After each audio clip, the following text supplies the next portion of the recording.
Training like a hybrid athlete, I've learned a lot about how to blend strength training and running. And over the course of training like a hybrid athlete, I've made a lot of mistakes too. So today I'm going to go over 3 of the mistakes that if I could go back in time that I would fix. But since I can't, these are 3 things that I hope that you can implement to your hybrid training program to keep training like a hybrid athlete.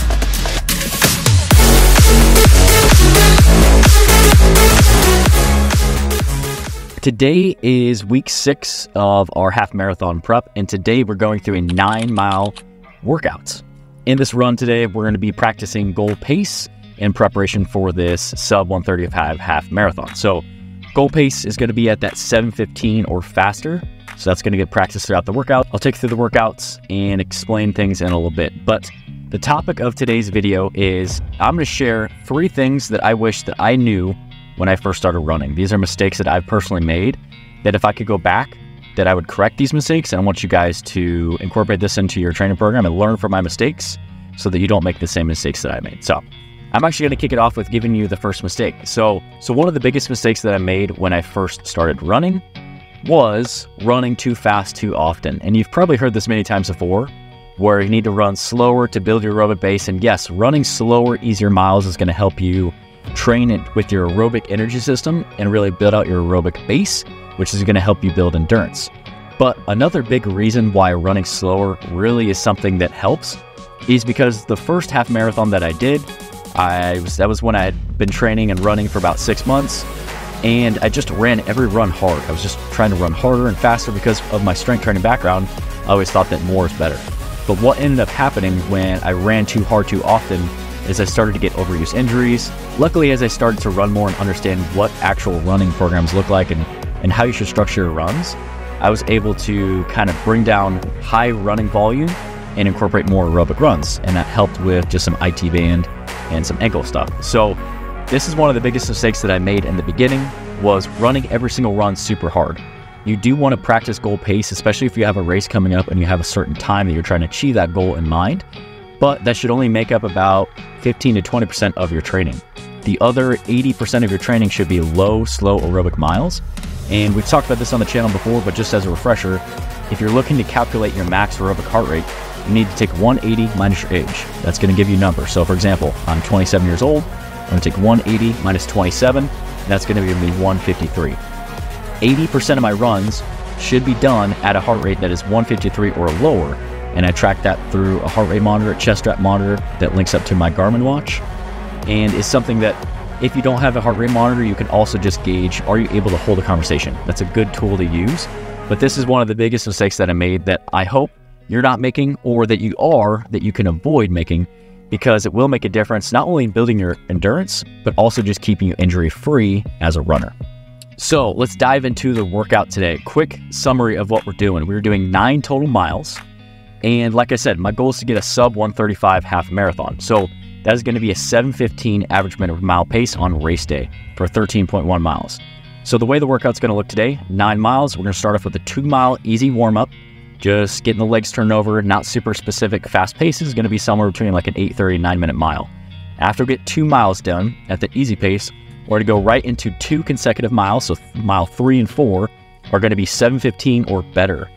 Mile 5 is going to be an easy mile. Again, not a structured pace, anywhere between that 8.5 to 9.5 minute mile.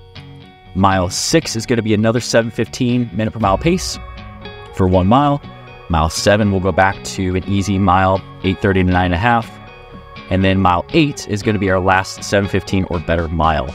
And then mile 9 is going to be a nice easy 1 mile cool down. Again, somewhere between like 8.5, 9.5 minute mile. So we have 4 total miles today that are going to be practiced at goal pace.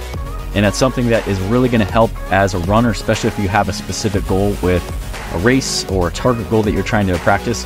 You want to make sure that you're getting your legs used to turning over faster and you're getting used to those paces. So that's going to be the workout today. I'm going to record my warm-up and I'll show you what we're doing with that, and then we're going to hop into it. All right, so as far as the gear that I have today, I have my Nike Invincible 3s. I just got a couple weeks ago. I have my Polar chest strap that I'll put on here in a second. It's going to track a really accurate heart rate. And then as far as intra-workout nutrition, so in my handheld water bottle, I have 40 grams worth of liquid carbohydrates.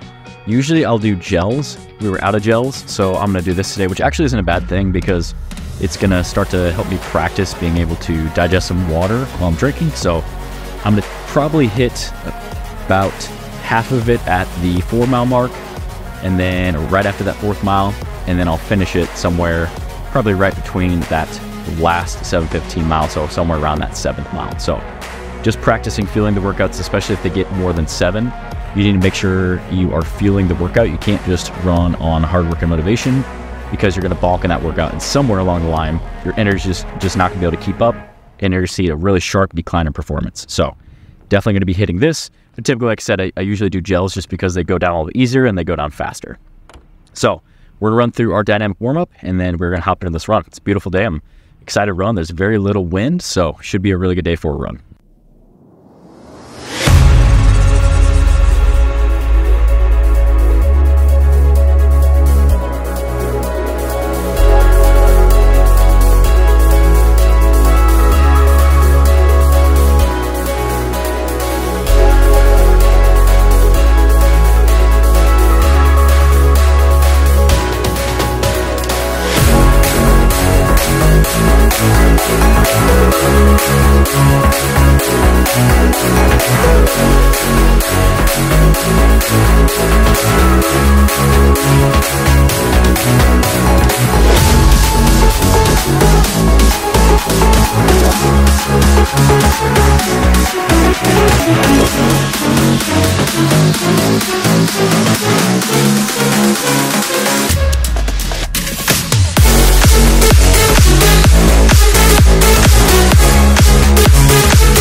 All right, so we just finished up that run. Overall, that was probably one of the toughest runs that I've had so far on this prep, and it definitely made us work for it. So let's run over the lap times and just kind of the results of the workout. So just to refresh, I did 9 total miles. It was 2 miles warm up, 2 miles at goal pace, which was supposed to be 7:15, 1 mile easy, 1 more mile goal pace, 1 mile easy, 1 more mile goal pace, 1 mile cool down. So the lap times. So my first lap, and I'll put it on the screen here so you can see. First lap was 8:24, which might have been a little too hot to start, but it was feeling pretty good, pretty fresh. But I always start off a little hot. Mile 2, I was like, okay, went a little fast, pulled it back, did 8:54. Mile 3 and 4 are supposed to be 7:15 miles. I did 7:19.7, so round up to 7:20, and then 7:37.3. So I missed my first 2 miles. I'll talk about that in a second, some things that I have to say about that. But then my next mile was supposed to be a nice easy mile, recovery mile, did 9:13, which was perfect. I want to keep those recovery miles in between 8:30 and 9:30. Mile 6, I missed again, 7:34. Mile 7 was supposed to be an easy recovery mile, was 9:27. Mile 8 kind of had a chip on my shoulder, and I was like, okay, I'm hitting this one. I'm hitting my pace that I need to hit. I hit 7:15.3, so nailed it. That was perfect. And then I hit a recovery mile at the end, cool down mile at 9:45, nice easy pace. So overall, the workouts, missed a couple of paces that I was supposed to hit. A couple things I have to say about that. 1, we still have 6 weeks in this prep to get used to those paces, get comfortable with them. 2, the first and second mile, and then the 3rd mile goal pace, all 3 of those had a hill in the miles. So maybe just next time planning the route out a little bit better to where we keep it a little more flat, especially during those miles we're supposed to hit goal pace. I have no problem with jogging up a hill on a recovery mile, but it is very hard to keep that pace on very steep, sharp hills. So, and then mile 8, where I hit 7:15, was very flat. So I feel comfortable hitting that pace. It's not like it's not possible for me to hit that pace. It's just where there are those hills, it definitely did screw up my mile time. Not making excuses, just pointing out some of the things that I made observations on the run. So overall, I felt very good about this run. And these are the types of runs that are going to really help us get used to that pace. I am battling some ankle and foot stuff right now. I'm trying my best to keep it healthy. I still have 6 weeks to go in this prep, so I'm going to do everything I can recovery-wise, form-wise, to make sure that I can keep my ankle and my foot healthy, because I'm going to hit sub 135 on this half marathon. That was my goal. I'm going to get it done. And this is going to lead me right to my second point of something that I've learned over the course of running, and something that I wish I would have known when I started running. And my second tip is that when you finish your run, you should not just stop running. At the end of this mile, a lot of times what we're doing too, at the end of our harder workouts, is we're doing recovery miles, where on mile number 8, where I hit 7:15, my heart rate was really high. I'd run 8 miles. My heart rate, I'll look at the chart here, was probably at least 100, high 170s, maybe even 180. And if you just stop running, what happens is your heart rate's just going to come down super fast, and you're going to feel like crap. Versus if you use a mile or two to just jog a nice easy mile, or even a half a mile, or 400 meters, or just jog an easy pace at the end and kind of just gradually let your heart rate come back down, you're going to feel a lot better.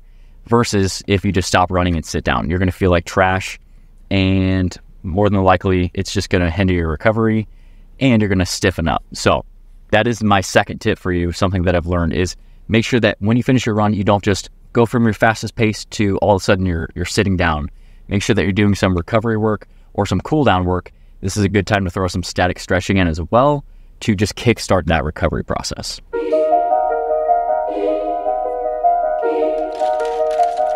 All right, so we just went home, got a shower.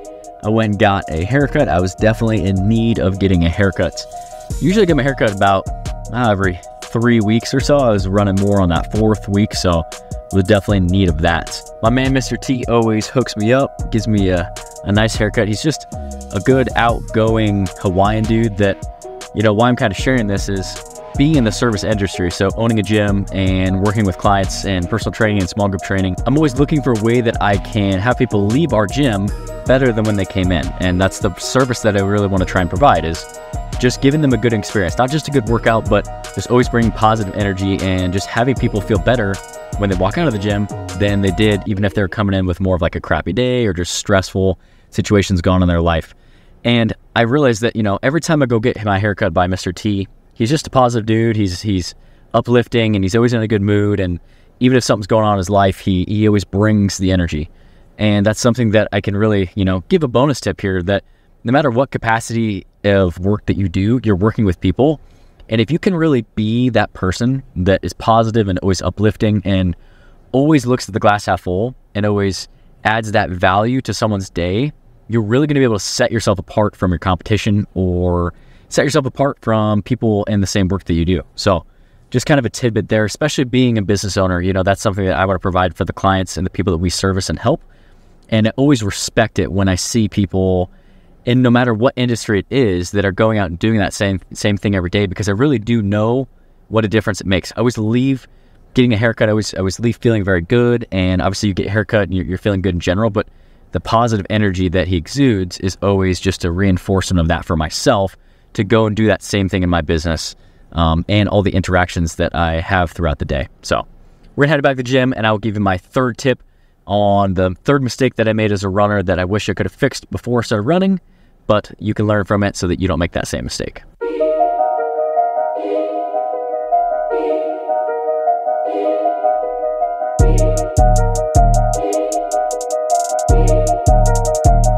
All right, so we just made it back to the gym, and I'm getting ready for 3 more training sessions today.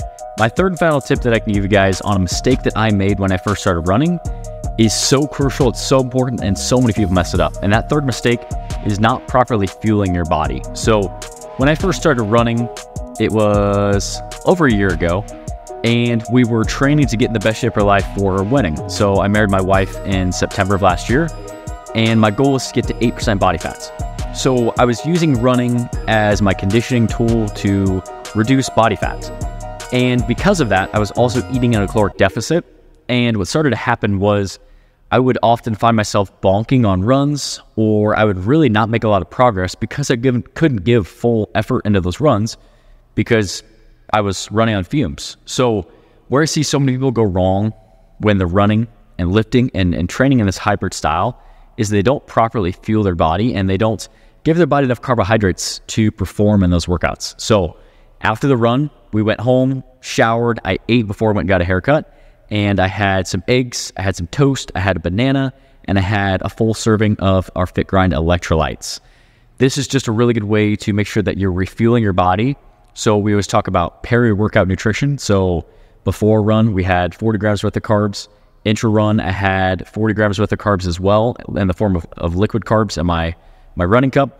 And then post-workout, also having just a really good solid meal, because I'm not looking to get to 8% body fat right now. I'm looking to perform my best on each and every workout and really make sure that each and every workout counts and I can give good effort. And I'm only going to be able to do that if I can properly fuel those workouts, fuel those runs, because the last thing I want to do is start to lose muscle mass. So I'm not just running, I'm blending running and lifting together. And if I start to dip into my carbohydrate storage too much and my muscle glycogen too much on those longer runs and don't replenish it for strength training workouts, then what happens is strength goes down, muscle goes down, and that's not the outcome that we're trying to achieve. So these are my 3 tips that I can give you guys. I hope they were helpful to start out running, or even if you're a runner. We make a lot of mistakes, and if you can learn from any of these 3 mistakes and take them and implement to your program, that's awesome. So hope you guys enjoyed the video. Hit that thumbs up button and subscribe if you have not done so already. I'll leave another video for you to watch on the screen here next, and I'll see you guys in the next one.